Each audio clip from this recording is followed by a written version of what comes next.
4/10/2018, estamos entrevistando a Procuradora do Ministério Público do Trabalho, Janilda Guimarães de Lima. Boa tarde, doutora Janilda. Boa tarde, querida. Doutora Janilda, em que data e local a senhora nasceu?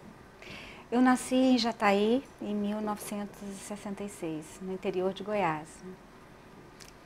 Qual a origem da sua família? Seus pais são oriundos de qual estado? A minha família materna é de origem de Minas Gerais. E a família do meu pai, eles são na segunda e terceira geração antes do meu pai, eles eram de Goiás mesmo. Ele não tem lembrança quanto à origem de outro estado. Qual a atividade laboral dos dois? A minha mãe sempre foi do lar, mas assim, era uma mulher sempre muito dinâmica e que sempre deu sustentação para que nós pudéssemos estudar, né, e nos aprimorar em estudos, né, em cursos. Então ela cuidava da casa e cuidava da gente, né, e do meu pai também. Meu pai, ele trabalhou no Banco do Brasil e se aposentou lá, muitos anos. Que memória a senhora traz de sua infância e adolescência? Olha, eu tenho uma memória muito boa, especialmente de Jataí, onde eu nasci, e vivi lá até os 15 anos. Então a memória é muito doce, é muito alegre, porque a gente tinha uma vida muito livre, né? Nós brincávamos na rua, brincávamos de bete, de queimada, né? Corríamos, apertávamos campainha, todo mundo fazia isso. Então, era muito bom. E depois dos 15 anos eu vim para Goiânia, né? E também tive uma adolescência aqui muito boa, uma juventude muito boa. Doutora Janilda, a senhora exerceu algum tipo de trabalho durante a sua infância e adolescência? Não. Eu tive assim, uma sorte muito grande. Meu pai era empregado do Banco do Brasil, mas tinha um salário digno, né, que conseguia sustentar a família, mesmo a minha mãe não trabalhando. E eles nos protegeram muito, a minha e minha irmã. Então, nós somos uma família pequena e a prioridade na nossa casa sempre foi estudar. Né? Sempre foi estudar. Desde muito pequena, minha mãe dizia que a gente ia fazer faculdade, sabe? Lá no interior. Eu achava até o sonho muito audacioso, porque a gente precisava fazer muita coisa para chegar até em Goiânia. Eu tinha até um receio disso pegar na nossa cabeça, porque já tinha pego, né? Ou seja, era um desejo nosso, meu e da minha irmã, e eu tinha receio disso não acontecer. Mas a minha mãe, embora eu não tenha estudado só até a 4ª série, minha mãe é uma mulher muito forte, muito visionária, e ela fez 2 filhas assim também, sabe? E qual faculdade você se formou? Eu formei na Federal. Eu fiz Direito na Federal. A sua vinda para Goiânia foi em decorrência do trabalho do seu pai? Não. A nossa vinda para Goiânia foi em decorrência do projeto que a minha mãe tinha para nós, para estudar. Então, nós chegamos aqui em Goiânia quando nós estávamos antigamente era 8º ano, o último ano do ensino médio fundamental. Então, meu pai prestou vários concursos no Banco do Brasil, processos seletivos internos, para ele poder vir para Goiânia. E ele ficou, assim, ele prestou, acho que foi no 4º processo seletivo que ele conseguiu passar. Mas isso tudo é porque eles queriam que a gente estudasse ensino médio, fizesse o ensino médio aqui, para que a gente pudesse chegar na faculdade. E eu e minha irmã acabamos passando na Federal as 2. E só fui trabalhar mesmo depois, no último ano de faculdade. E você poderia falar sobre essas experiências profissionais? Sim. Antes de ser procuradora? Sim. Como eu disse, eles davam prioridade para que a gente pudesse estudar. Então, eu e Simone, nós só começamos a pensar em trabalhar no final da faculdade. Aí nós prestamos um concurso da Caixa Econômica Federal. E nós 2 passamos. Então, em 89, no nosso último ano de faculdade, nós começamos a trabalhar na Caixa, em fevereiro de 89. Aí eu fiquei na Caixa como escriturária até 92. Eu prestei um concurso para advogada da Caixa, um processo seletivo interno, na verdade.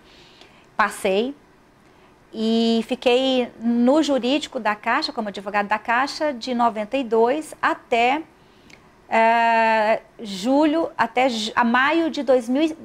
maio de 96, quando eu fiz a última prova do Ministério Público, saiu o resultado e já tinha marcado a nossa posse para junho.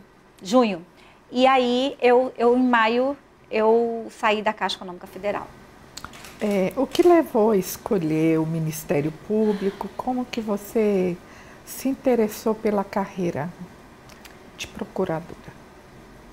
Olha, na verdade, ter me interessado por direito foi uma coisa meio, digamos assim, não foi bem uma escolha que eu fiz durante muitos anos. Eu queria sempre queria ser médica, psiquiatra e trabalhar com psicanálise.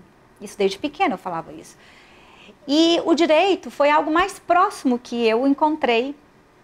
Eu desisti da medicina, mas o direito foi o mais próximo que eu encontrei por ser de humanas e que poderia me gerar uma carreira boa, né? Da área da psicanálise, que realmente sempre foi o meu grande desejo, né? Acabei desistindo. E aí, o direito, quando eu saí da faculdade, os direitos humanos sempre me pegaram muito forte, porque defender a dignidade da pessoa humana sempre foi algo que me agradava muito, que tinha muito a ver com a minha essência. E como o direito do trabalho, ele não é apenas um direito que protege o trabalhador, porque o trabalhador, na verdade, é a maioria da população. O trabalhador, sem o direito do trabalho, na minha percepção, não há democracia, não há paz social. Porque a precarização do trabalhador, ela significa a destruição da teia social. E o direito do trabalho me chamava muita atenção. Mas eu até prestei concurso para juiz, eu prestei 3 concursos. Inclusive um deles, em Minas Gerais, eu fui até a sentença, não passei na sentença. Foi bem concomitante com um concurso de procurador. Mas o meu desejo mesmo era ser procuradora, porque é o meu perfil. Eu não tenho... eu gosto de coisas dinâmicas. Eu não gosto da atividade, da magistratura, de ficar apenas centrado no processo. Eu gosto de fazer coisas diferentes, né? E o meu perfil é muito parecido com o do Ministério Público. E hoje a gente atua muito ligado à questão da saúde mental no trabalho, com a psicodinâmica do trabalho, cuja base teórica é a psicanálise, né? Hoje eu acabo fazendo as duas coisas. Trabalhando com as duas coisas. Quando foi que você tomou posse aqui no Ministério Público? Foi 26 de junho de 1996. 22 anos. Doutora Janilda, no início tudo tem suas dificuldades. Quais foram as maiores dificuldades enfrentadas pelos pioneiros do Ministério Público no estado de Goiás? Na verdade, assim, né? Eu posso me considerar também uma pioneira, por quê? Porque o Dr. Edson foi o primeiro que veio para cá. E quando eu cheguei, eu sou do 5º concurso. Ou seja,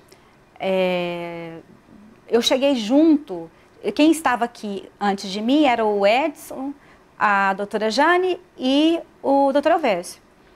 Então, só tinham eles 3. E nós chegamos, uma turma um pouco maior, de 4 pessoas, que era eu, a doutora Cláudia, o doutor Zé Marcos e o doutor Valdir, que não está mais aqui, que já foi para Brasília. Aí veio a doutora Graça também, doutora Graça. Então, nós compusemos esse início de construção do Ministério Público. E a maior dificuldade para mim, eu creio que também para os demais colegas, foi descobrir e construir, a partir dessa descoberta, a atuação do Ministério Público. Qual era a verdadeira missão do Ministério Público? Porque eu entrei em 96 e a Constituição de 88 criou o Ministério Público como ele é hoje. Só que até então não havia assim, uma construção muito definida do que era o Ministério Público, quais eram as suas atribuições, onde que ele tinha que atuar. Isso foi sendo feito ao longo, assim, depois de 1994, quando veio o quarto concurso, porque o primeiro concurso, o segundo e o terceiro passaram poucas pessoas, então não tinha aquele número de pessoas suficiente para fazer uma atuação, né, que modelasse o órgão mesmo, né? Mas essa foi a maior dificuldade, da gente desbravar e encontrar isso, né? Essa essência do Ministério Público que hoje a gente tem, né? Vamos lá, então. Doutora Janilda, dentro da esfera do Ministério Público do Trabalho, a senhora assumiu o cargo de procuradora-chefe e atualmente voltou a atuar como procuradora do trabalho na função de órgão-agente. Poderia falar sobre esses desafios? Sim, na verdade são desafios bastante diversos, né? Como procuradora-chefe eu fiquei 4 anos, de 2013 a 2017, outubro de 2013 a 2017, fiquei 4 anos. E ser a chefe da nossa instituição, aqui, na verdade, nós temos a atribuição de coordenar toda a área administrativa. Nós não somos chefes dos nossos colegas, não tem chefia para os colegas do Ministério Público, mas somos chefes na área administrativa dos servidores.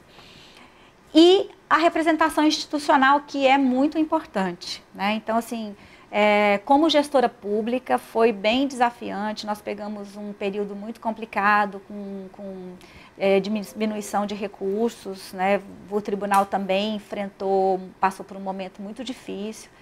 Acho que foi em 2015, nós tivemos 2016, foi muito difícil. Mas nós vencemos. Eu tive a grata possibilidade, né, de conseguir o prédio do Ministério Público. Né, o nosso colega, meu colega doutor Januário Justino, ele conseguiu os recursos um ano antes para a compra do imóvel, né, mas eu tive uma parcela muito importante porque nós desapropriamos esse prédio. Então foi uma desapropriação muito rápida, tudo por uma decisão mesmo minha, junto com um grupo de trabalho da PGT, da Procuradoria-Geral do Trabalho, que me apoiou, e nós conseguimos desapropriar o prédio. Então foi uma vitória muito grande, eu me sinto muito orgulhosa de deixar esse legado para o Ministério Público, né, como procuradora-chefe.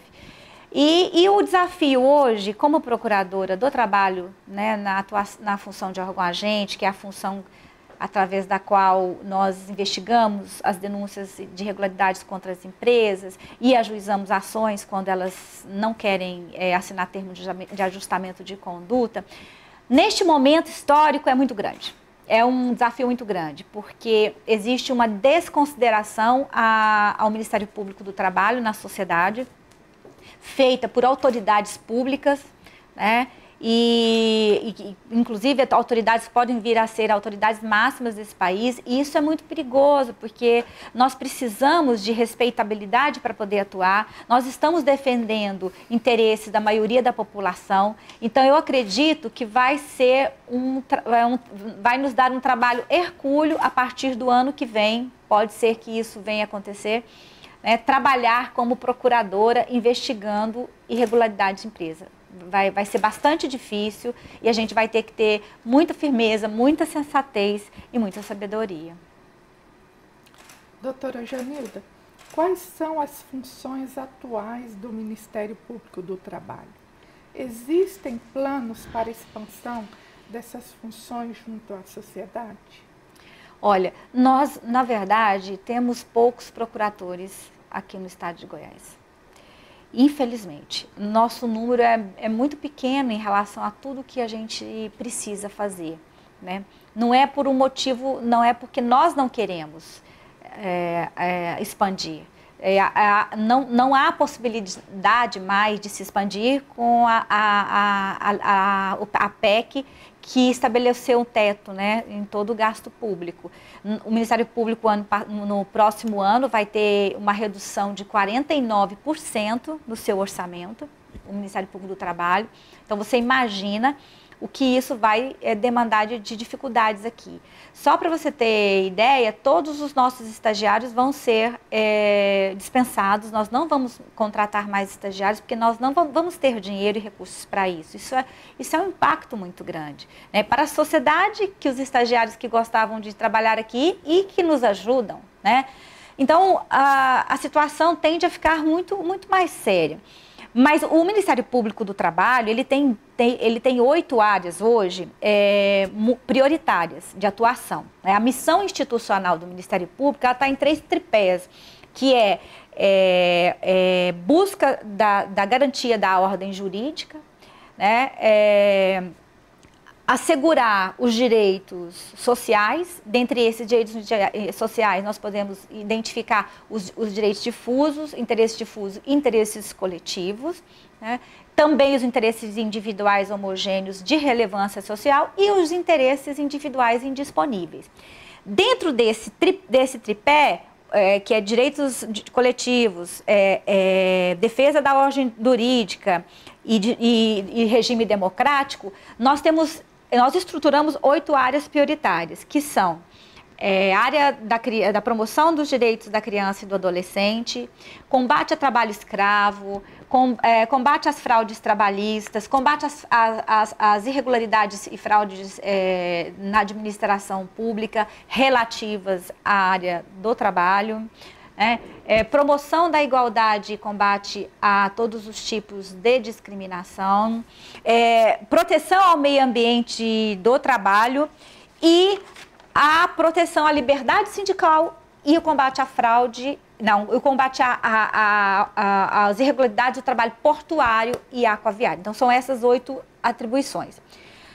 Mas, com toda essa mudança relativa ao orçamento, neste ano, o atual administração criou um grupo de trabalho e empreendeu várias reuniões que foram chamadas de comissões regionais. Veio um grupo do planejamento estratégico do Ministério Público do Trabalho, um grupo de procuradores que foi designado para conversar com todos os procuradores do país, para a gente traçar uma nova forma de atuação do Ministério Público. Está sendo gestada uma nova forma de atuação. Essa forma ainda não foi apresentada para os procuradores, mas o que a gente já percebeu quanto a todas as discussões que foram feitas, nós vamos atuar como vários órgãos federais já fazem, à base de projetos. Então, nós não vamos mais atuar individualmente em cada denúncia. Digamos assim, nós vamos receber as denúncias e dividir os procuradores em temas, e essas denúncias que são relacionadas a esses temas vão ser direcionadas para os procuradores que vão ser divididos em grupos de temas. Nós estamos ainda dando sugestões de como isso vai acontecer e provavelmente até o final do ano a nossa Procuradoria-Geral vai apresentar o projeto final. Já temos uma base legal para isso nas normas do Conselho Nacional do Ministério Público e provavelmente o ano que vem o Ministério Público do Trabalho vai estar com uma nova forma de atuação, que a gente acha que vai ser mais efetiva. Ainda não posso falar mais prolongadamente a respeito dela, porque a gente não tem todos os delineamentos, mas o que a gente sabe é que essas 8 áreas de atuação vão ser resumidas.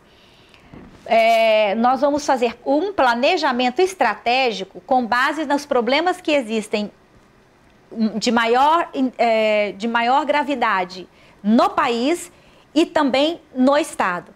E vamos escolher dentro dessas áreas de atuação o que é mais importante para a gente atuar. E vamos pegar 3 áreas dentre essas 8. A cada planejamento estratégico de 2 anos, por exemplo, e esse é o prazo que eles estão tentando, não sabemos se vai ser assim, mas o que foi me dito, eles vão escolher 3 áreas de atuação. E vamos fazer coisas macros, maiores, para que a gente possa dar efetividade à nossa atuação. Como a senhora avalia a relação e entrosamento do Ministério Público do Trabalho com o TRT de Goiás? Eu estou aqui há muitos anos, né? Então, eu posso lhe dizer com muita tranquilidade que desde que eu entrei no Ministério Público do Trabalho, a gente sempre teve uma relação muito boa com o Tribunal Regional do Trabalho, sempre tivemos o respeito, né, dos juízes, uma consideração dos juízes do trabalho e que pese em decisões judiciais, pudéssemos estar em lugares opostos, né, ou com ideias opostas, não em lugar oposto, porque o judiciário sempre está entre partes, né? A gente, às vezes, a decisão que o judiciário tomava não era aquela que a gente gostaria que ele tomasse. Porém, nós sempre soubemos lidar com isso, né? E o judiciário também, trabalhista de Goiás, sempre soube ouvir as eventuais críticas que o Ministério Público do Trabalho fazia às decisões que eram tomadas, né? Então, a gente se sente muito confortável com a relação com o Tribunal Regional do Trabalho e seus juízes, seus desembargadores. Procuradora, quais as contribuições que o Ministério Público do Trabalho tem dado para o aprimoramento da Justiça do Trabalho em Goiás?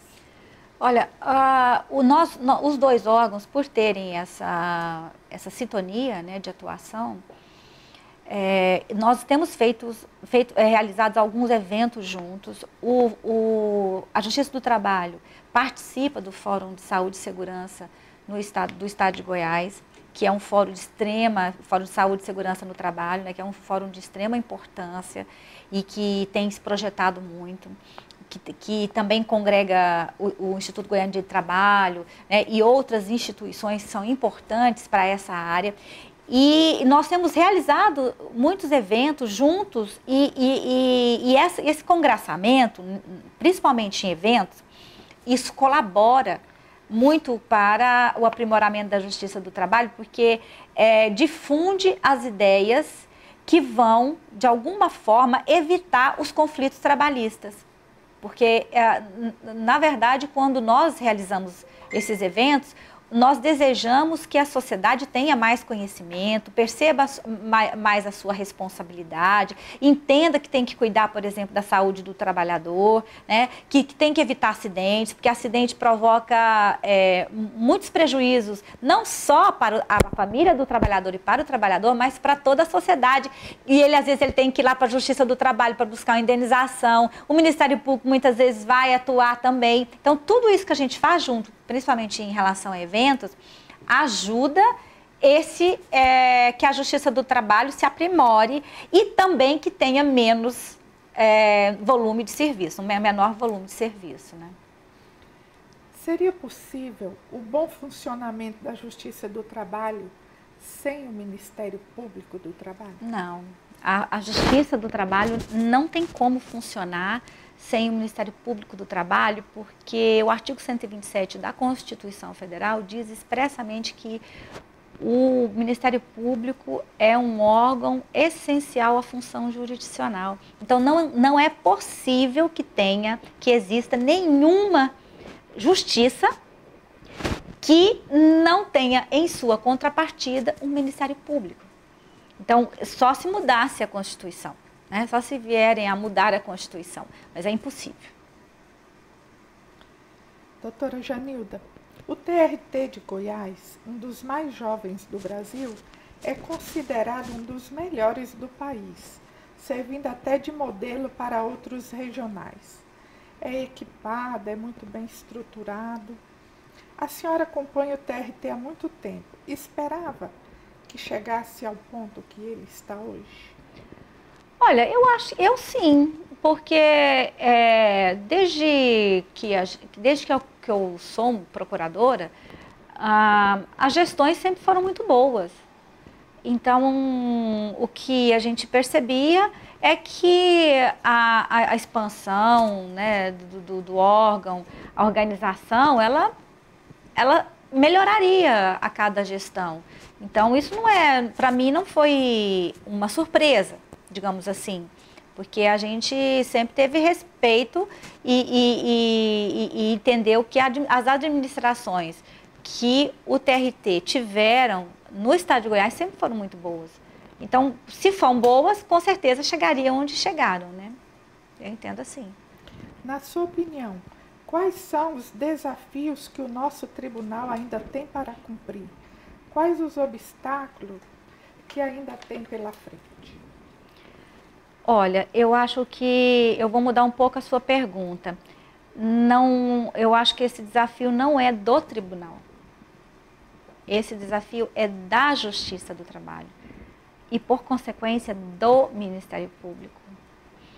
Nós estamos hoje, né, diante de um processo eleitoral daqui a 4 dias, né? 4 dias. Nós vamos votar e a população brasileira vai escolher um dos candidatos. E há um dos candidatos que já expressou abertamente que não deseja manter a Justiça do Trabalho do jeito que ela é, que não deseja manter o Ministério Público do jeito que ele é. Inclusive imputou assim, uma desqualificação muito grande ao Ministério Público do Trabalho, dizendo que a culpa da nossa economia estar desse jeito é porque nosso país tem um Ministério Público do Trabalho. Isso é uma campanha difamatória, que não corresponde à verdade. Eu acho que todos os órgãos do país podem ter pessoas que erram. A gente sempre erra em alguma coisa. Mas eu vou lhe dizer sinceramente que o Ministério Público do Trabalho é um dos órgãos mais altivos, honestos, que luta efetivamente pelos interesses do povo brasileiro, né? E a Justiça do Trabalho também. Então, eu falei isso do Ministério Público porque nós fomos os mais atacados, mas na medida em que atacam o Ministério Público, não estão atacando a Justiça do Trabalho também. Então, se atacarem a Justiça do Trabalho, estão atacando o Ministério Público, porque nós somos, como eu disse, não é possível que nós tenhamos existências independentes, né? Mas o que acontece? O Ministério Público hoje e a Justiça do Trabalho, nós vamos precisar, no futuro, criar estratégias para que a população perceba, né, que não é eventuais candidatos ou presidentes ou políticos que vão compor o Congresso Nacional que sabem efetivamente qual é o interesse do povo. Porque hoje, se o povo ficar sem os direitos trabalhistas, sem o Ministério Público do Trabalho e sem a Justiça do Trabalho, eu temo que nós venhamos a nos tornar uma barbárie. Porque nós estamos vendo uma degradação muito grande nos direitos trabalhistas, uma precarização muito grande, um domínio muito grande de uma parcela pequena da população em relação ao montante de recursos econômicos que essa parcela do poder econômico possui em relação à maioria da parcela da população. E isso não é só no Brasil, é assim no mundo inteiro. Então, 700 empresas detêm 80% do PIB do mundo inteiro. 146 delas têm 50% desses recursos que rodam o mundo inteiro. Você imagina uma coisa dessa? Isso é muito sério. A desigualdade aumentou tremendamente no mundo inteiro. E existe um estudo que foi feito por Thomas Piketty, que fala sobre isso. Então, a Justiça do Trabalho e o Ministério Público do Trabalho, eles são pilares para equilibrar a relação capital e trabalho. Se essas instituições elas forem atacadas e se elas forem desvirtuadas, o que se vai de querer exatamente é subjugar o povo brasileiro. E isso vai ser o maior desafio que nós vamos ter a partir do ano que vem. É não permitir que essa subjugação do trabalhador brasileiro, que significa a maioria do povo brasileiro, seja efetivamente aconteça, né? Então, o desafio é, eu falo, sempre gosto dessa palavra, é hercúleo. Doutora Janilda, há um processo de desmantelamento da Justiça do Trabalho hoje. Por que a Justiça do Trabalho incomoda? Por isso, o que acontece? Nós estamos vendo uma congregação de valores, de recursos financeiros na mão de poucas empresas no mundo inteiro. Essas poucas empresas, elas precisam criar uma estratégia para manter o seu domínio, para abrir os fluxos de todos os países, para que o dinheiro possa correr de um para o outro sem nenhum problema e sem entraves. Como que eles fazem isso? Para que você aplique numa empresa e possa tirar o dinheiro rapidamente, você não pode deixar o dono dessa empresa em maus lençóis. Então, ele não tem que pagar nada pelas verbas trabalhistas, eventualmente, dos trabalhadores que ele tem que dispensar. Então, a precarização, o ministro Maurício Goldin fala isso num livro que ele escreveu, muito bom, que a precarização dos direitos trabalhistas, ela está intimamente ligada à ascensão do poder econômico-financeiro, que quer ter liberdade de recurso, e também intimamente ligada a essa distribuição extremamente desigual de recursos no mundo inteiro. Então, uma parcela pequena da população que detém muito, ou quase assim, mais de 50% do que a população do mundo inteiro tem como recurso.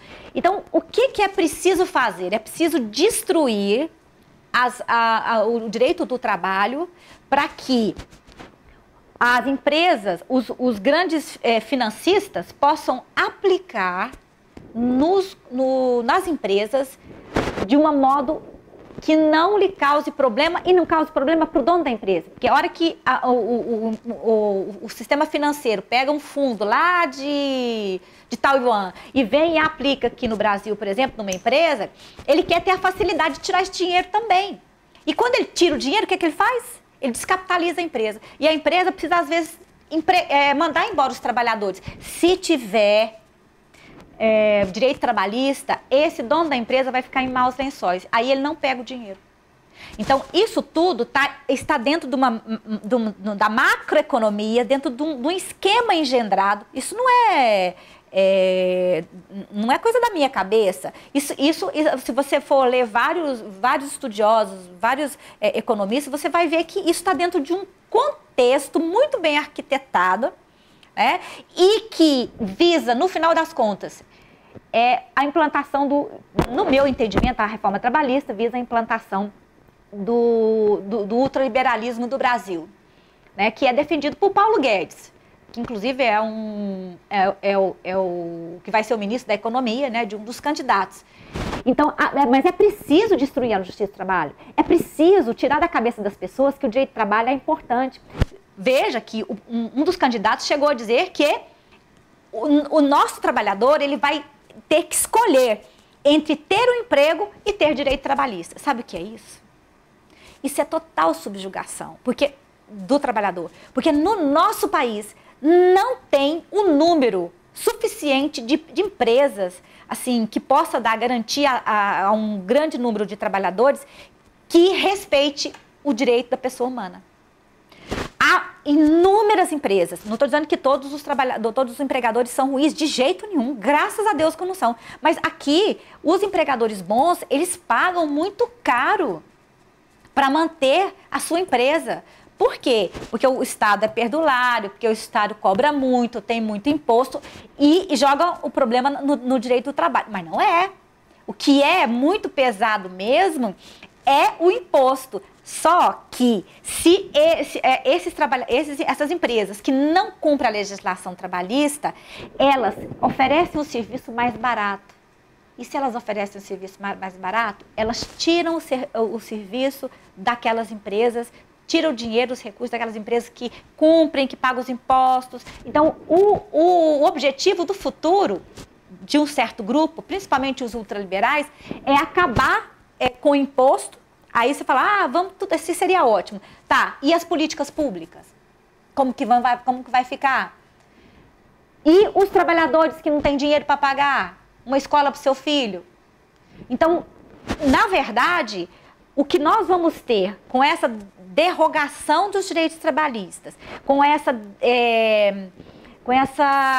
difamação contra a Justiça do Trabalho e o Ministério Público do Trabalho, é criar uma massa de trabalhadores totalmente sem poder, sem possibilidade de negociar com o poder econômico e que vão ser precarizados. Já estamos precarizados. Não pode haver uma entidade, uma instituição que ainda pugna pelo direito dos trabalhadores, porque o objetivo é tirar todos eles.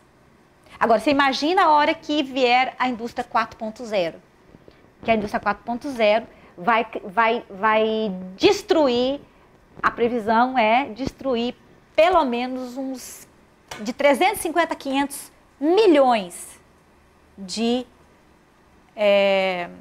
empregos.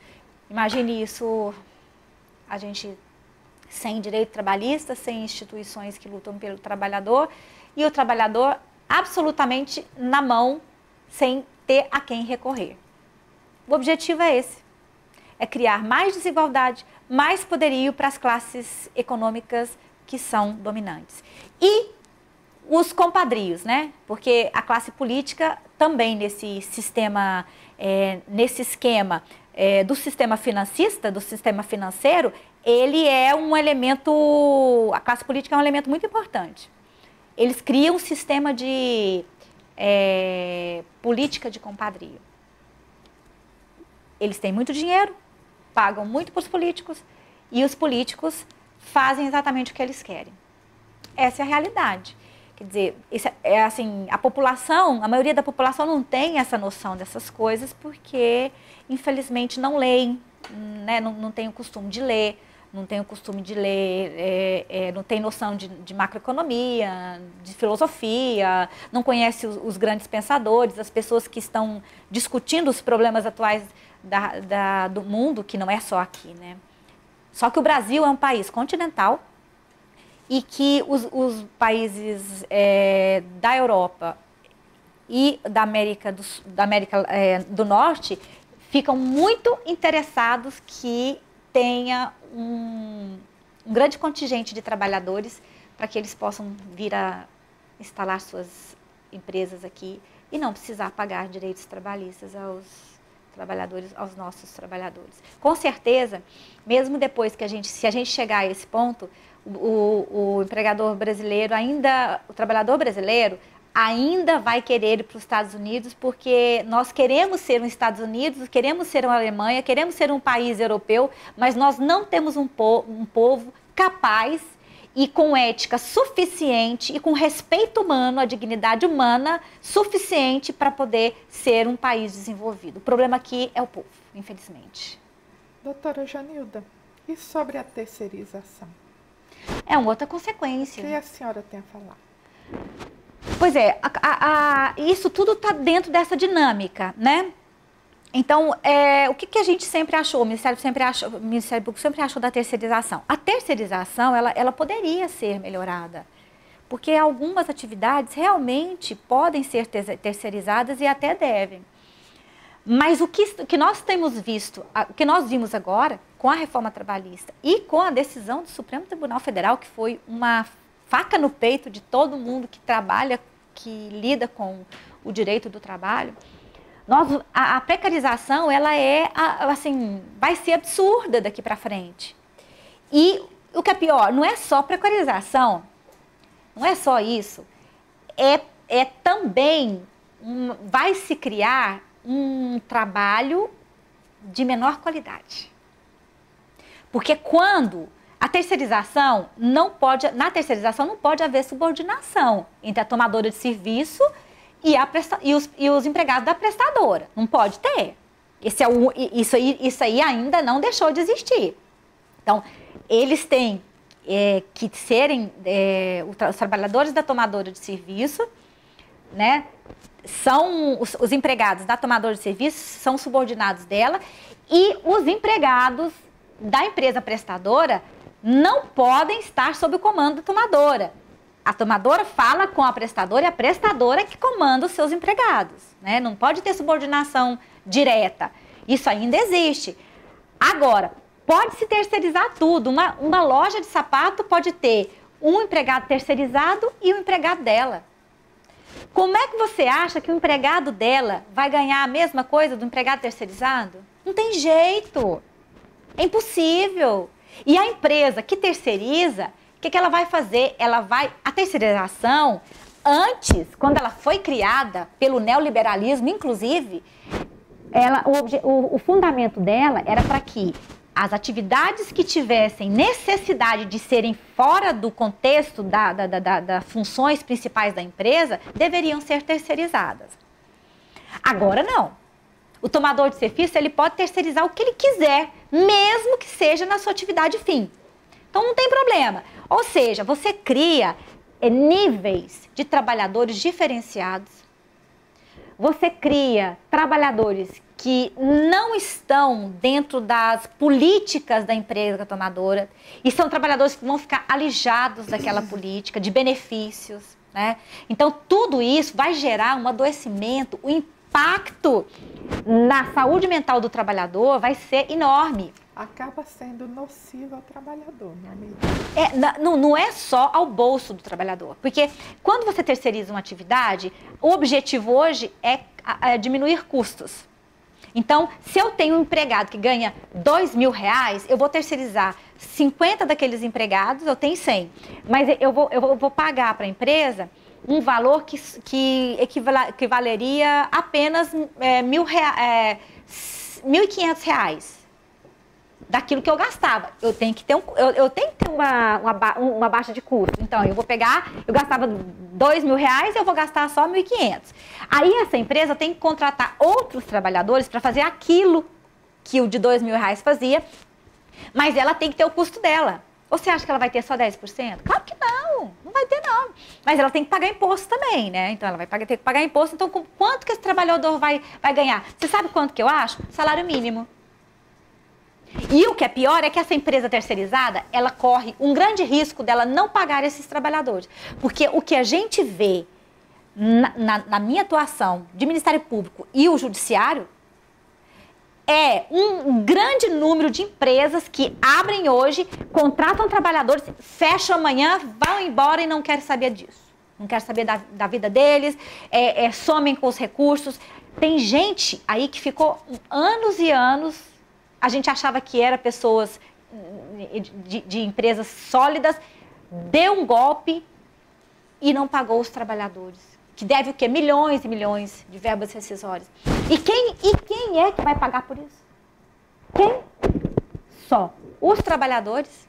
E aí, se a gente tem previdência, os trabalhadores adoecem, pode ter que a população pagar. Mas como vai haver uma reforma da Previdência também, os trabalhadores vão estar desprotegidos. E com a terceirização também fica mais, porque eles vão ganhar menos, vão ter menos recursos, né? E se o empregador não pagar a contribuição, eles podem ficar vai dar muito problema para eles se aposentarem. Então, a terceirização, ela tinha que existir, ela tem que existir, ela tinha que ser regulada, mas não do jeito que foi regulado. Isso aí não é terceirização, é precarização, é desconsideração à dignidade da pessoa humana. Hoje, não vale mais o princípio fundamental da Constituição, no artigo 170, que fala que é um dos princípios da ordem econômica, a função social da propriedade. Hoje, o direito de propriedade ele está acima de qualquer coisa.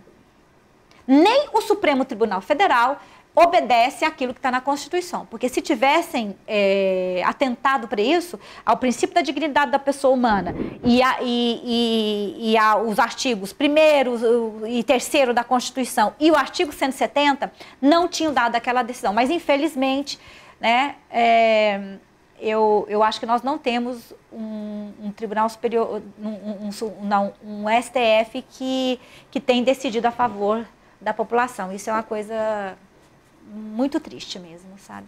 As decisões não têm sido, assim, agradáveis, digamos.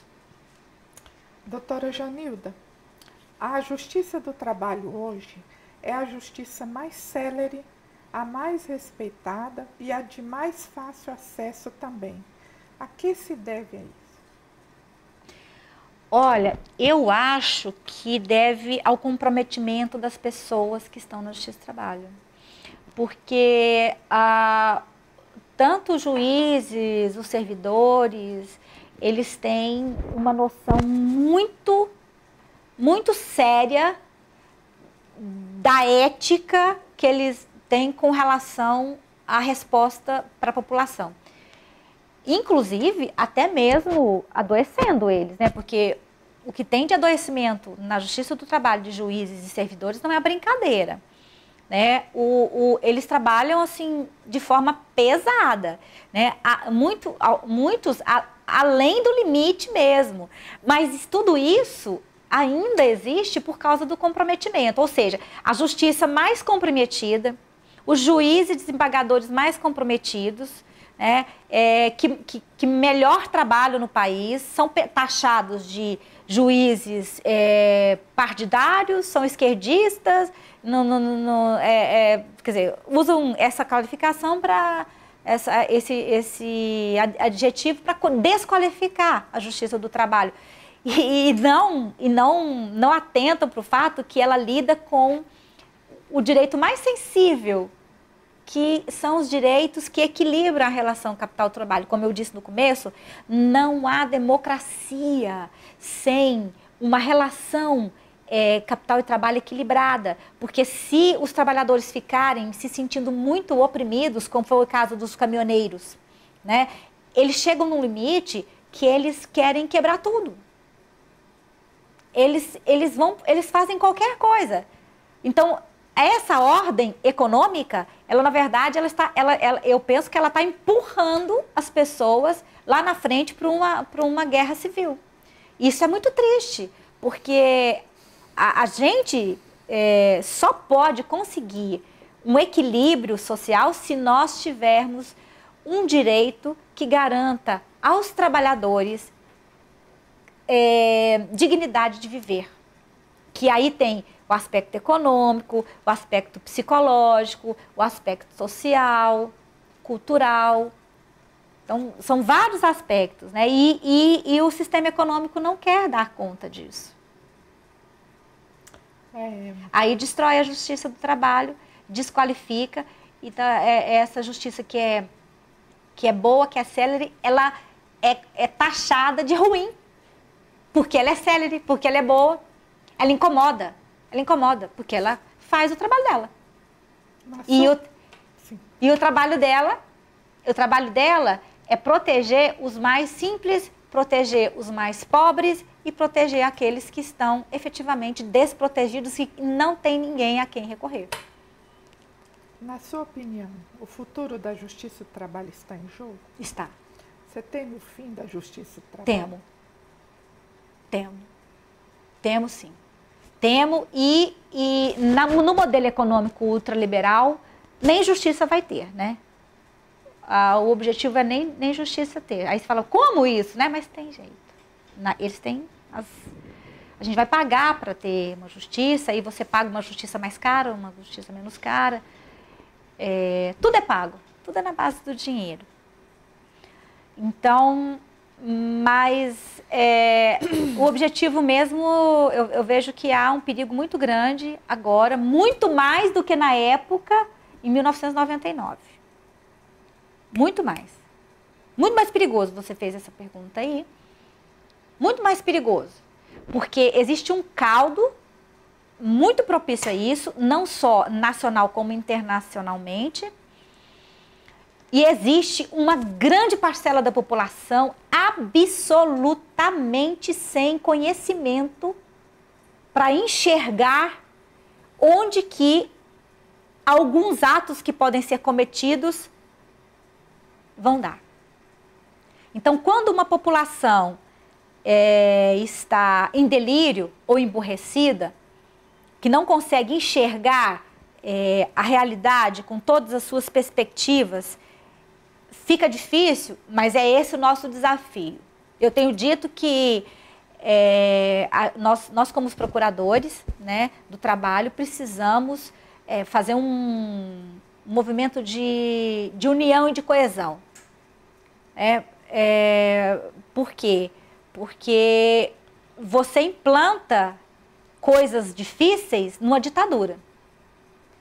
Mas a ditadura só existe, só tem espaço para existir, se existir bipolaridade no povo. Nós já temos uma bipolaridade, né? E tem um livro de dois cientistas políticos, eles são professores de Harvard, Steven Levitsky. Ele escreveu junto com outro professor um livro chamado Como Morrem as Democracias. E ele explica nesse livro que o que efetivamente possibilita a instalação de um governo ditatorial é esse caldo social bipolarizado. Então, às vezes, os governos têm um candidato, um presidente, com todos os elementos, ele cita 4, todos os elementos de um ditador. Mas se ele não tiver esse caldo, ele não consegue instalar, porque ele não tem apoio. Então, o grande desafio agora, para mim, penso eu, para a Justiça do Trabalho se manter, porque a Justiça do Trabalho é primordial para assegurar a democracia, tá? É a Justiça do Trabalho e o Ministério Público do Trabalho se unirem para juntar as pessoas e fazê-las perceberem que a maioria da população brasileira não quer uma ditadura e não quer a construção de um país que não seja justo.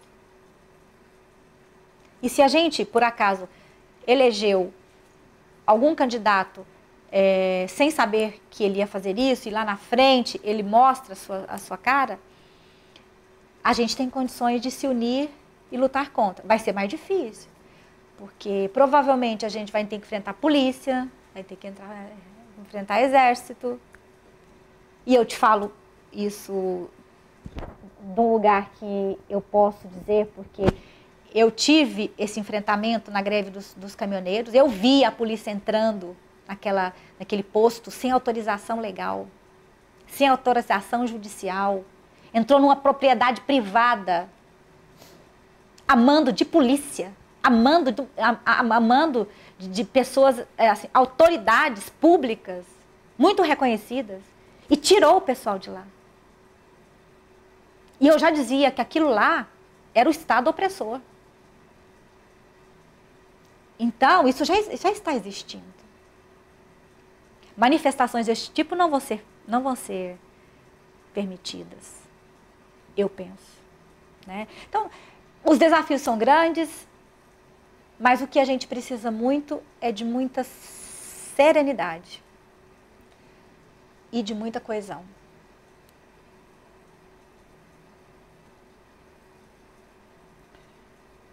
Doutora Janilda, como a senhora vê a definição pelo CNJ e CSJT do cumprimento de metas aos tribunais e às procuradorias?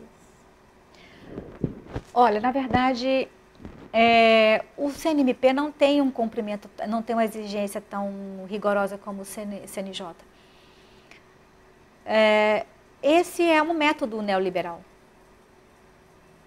E o juiz, já foi feita pesquisa na Justiça do Trabalho, uma pesquisa lá no TRT do Paraná, e eu estudei essa pesquisa, inclusive, para fazer uma palestra no nosso Ministério Público, e apontou que os juízes estão perdendo, eles estão adoecendo, que eles estão perdendo o sentido do trabalho deles.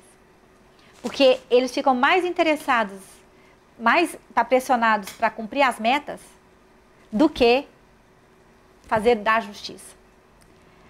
É uma equação muito complicada, né? Então, assim, eu fico pensando que nem o jurisdicionado tem que esperar, mas o juiz entrou agora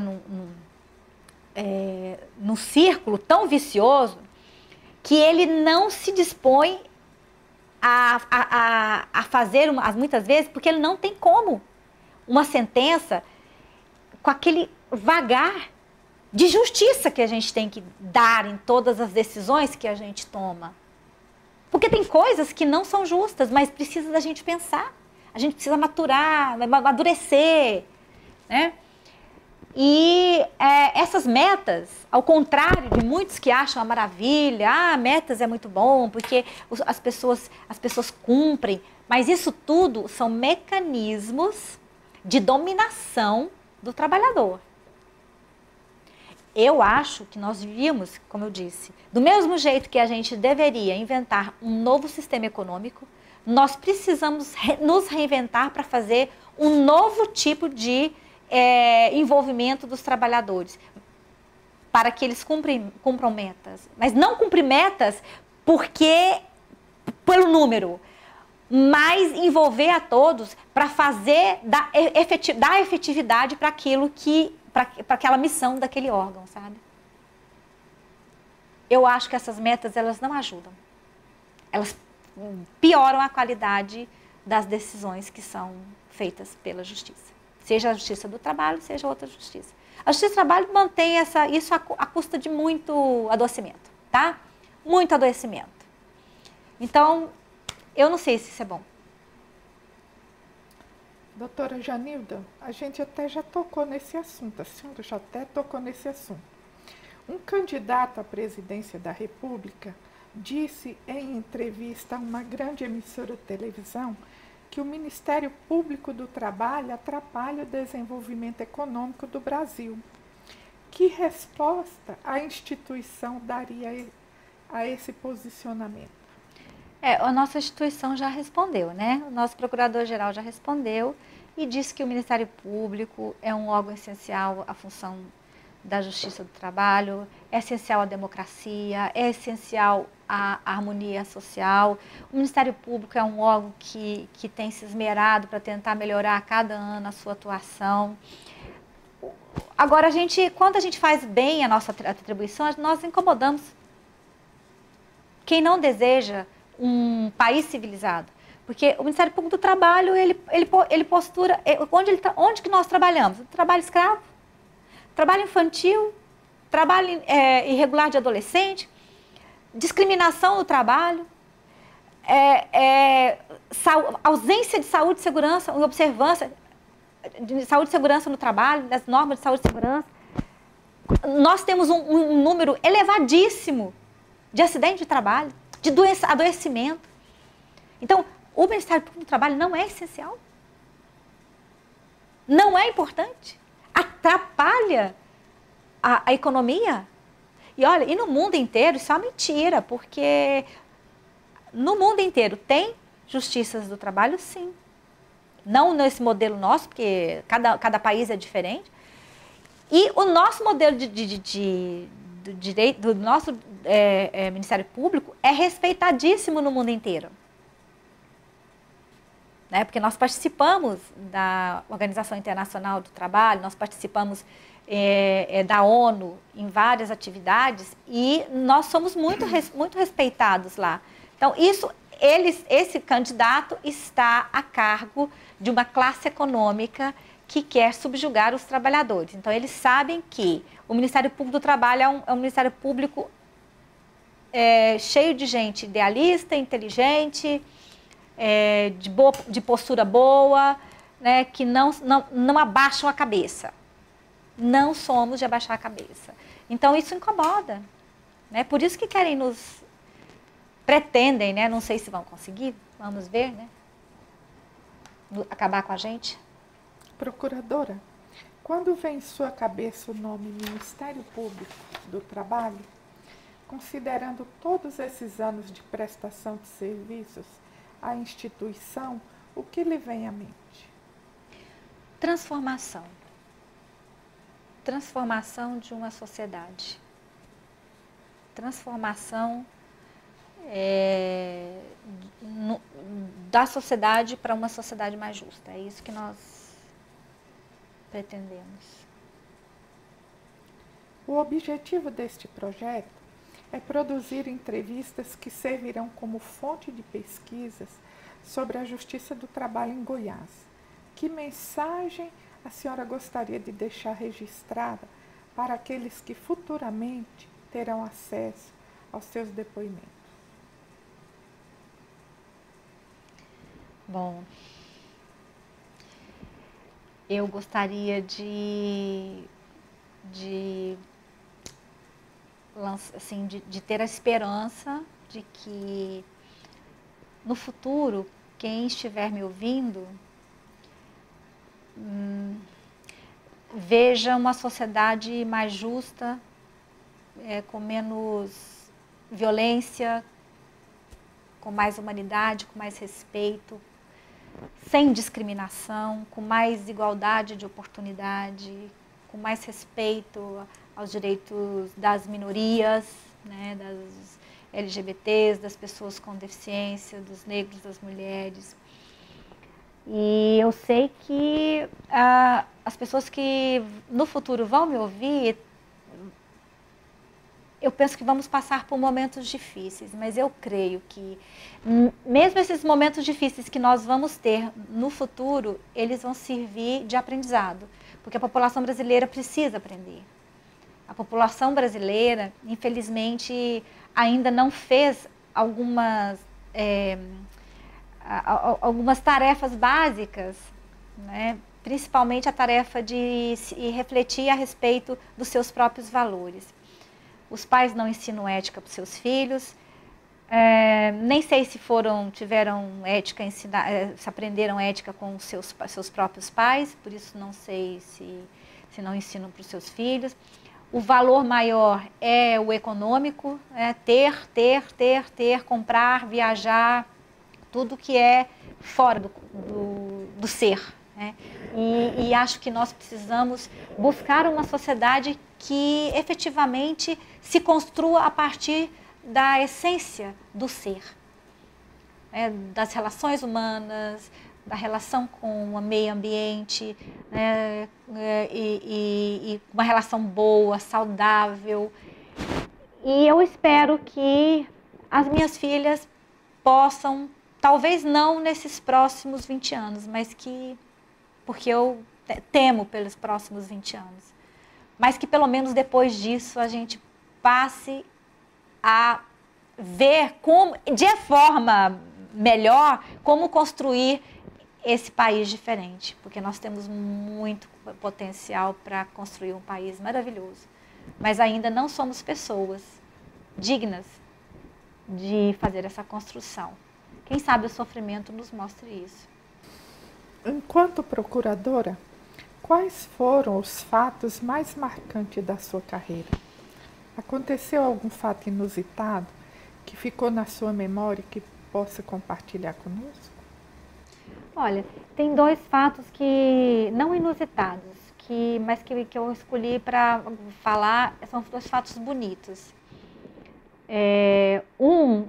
Foi uma ação que eu fiz de bloqueio de todos os valores de um frigorífico, de bens de um frigorífico, que despediu quase 600 trabalhadores e não pagou nada para eles. Eles eram laranjas, né? E eles foram embora. Os laranjas foram embora e deixaram lá. Tinha só o imóvel e o parque industrial. e sumiram. E a cidade era pequena, foi Cachoeira Dourada, simplesmente virou um caos social lá. A prefeitura teve que dar cesta básica, porque uma enorme parcela da população não tinha o que comer. Não tiveram salário, eles estavam com 3 meses de salário atrasado, imagine. E eu ajuizei essa ação lá em Jataí e pedi uma liminar, fui com a Polícia Federal lá, bloqueei o juiz, a Justiça do Trabalho respondeu. E quando nós fomos lá, eles tinham alugado o Parque Industrial para Perdigão. E aquela medida que nós tomamos com a Polícia Federal foi ótima e eles pagaram depois, fizeram um acordo com a gente. Demorou uns 6 meses, mas pagaram todos os 595 trabalhadores. Eu e o advogado da empresa choramos no último dia da comprovação. Esse foi um dos momentos mais bonitos, né? E o outro momento também, assim, quer dizer, um momento inicialmente triste, mas que depois se finalizou. E um outro momento que foi importante na minha carreira foi o caso da Lucélia, né? Eu peguei aquele caso da Lucélia, eu ajuizei a ação para ela, né? E hoje ela tem uma vida super confortável por causa do dinheiro que eu consegui como indenização para ela. Então, foi muito bom ser bem-sucedida, fazer uma ação. A minha ação foi mencionada, inclusive, na Organização Internacional do Trabalho, numa das convenções que eles fazem anualmente, né, todo ano, porque toda a minha petição e a minha portaria foi fundamentada todas as normas internacionais da ONU e da Organização Internacional do Trabalho. Então, assim, aquele caso foi um caso bem sucedido e um caso que vai ficar para a história da minha vida profissional, né? E ela hoje está uma moça linda, não sei se vocês viram, ela está uma moça linda, está uma moça bem sucedida, tem uma... Mãe de filho. Pois é, então, e saber que eu tenho, assim, né, pude colaborar através da nossa atuação com essa bem-estar dela, foi muito bom. Doutora Janilda, quem é Janilda Guimarães de Lima? Na opinião de Janilda Guimarães de Lima. Olha, eu sou uma mulher comum, uma mulher que queria muito viver num país onde as pessoas fossem respeitadas. Eu queria ver mais amor, mais consideração entre as pessoas. Eu não queria ver crianças fora da escola. Eu queria ver todas as crianças com uma escola que desenvolvesse a mentalidade delas, que tornassem elas inteligentes e pensadoras, né? Como eu pude fazer com as minhas filhas, né? Então eu queria que todas as pessoas tivessem essa oportunidade de crescer e de ser um bom profissional e de ser feliz. Eu sou uma mulher que desejaria muito viver num país onde as pessoas fossem felizes e respeitadas e tivessem todas as condições básicas. É isso que eu desejo para os meus filhos, para as minhas filhas, né? Para mim e para os meus irmãos. O que é a vida, doutora Janilda? A vida. Para mim, ela pode resumir em 2 palavras. Numa estrada, a vida é uma estrada e é uma oportunidade. E que cabe a cada um de nós, né, escolher todos os dias, nessa estrada, qual caminho pegar e que oportunidade escolher entre a melhor oportunidade. Só que essa estrada também tem buracos. E dependendo das escolhas que nós fizemos, a gente tem responsabilidades, né? Mas eu penso que o objetivo dessa estrada e das oportunidades é fazerem a gente crescer. Estamos aqui só para crescer. Como pessoas, como profissionais, como seres humanos, principalmente, né? Como espíritos em evolução, em desenvolvimento. Sem isso, a gente não chega a lugar nenhum.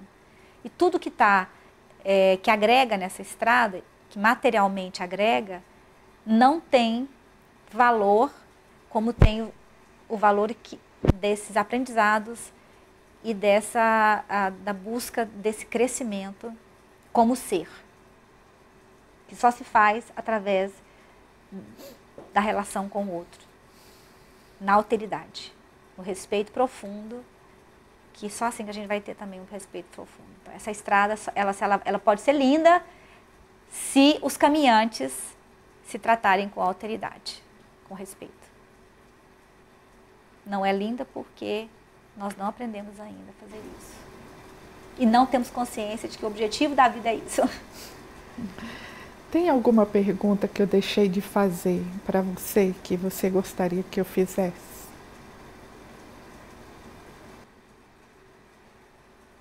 Não. Eu acho que você fez muitas perguntas. Eu acho que eu demorei até muito para respondê-las. Mas eu sou assim mesmo. Mas eu acho que você explanou vários aspectos, né? Não só de mim como procuradora, mas como pessoa. Doutora Janilda, a Escola Judicial, em nome do TRT 18, lhe agradece imensamente seus ricos depoimentos. Você estará para sempre na memória do TRT 18. Eu fico muito feliz por poder colocar as minhas palavras e o meu pensamento em algum lugar que daqui a 50 anos alguém vai poder ouvir. Muito obrigada. Obrigada a vocês.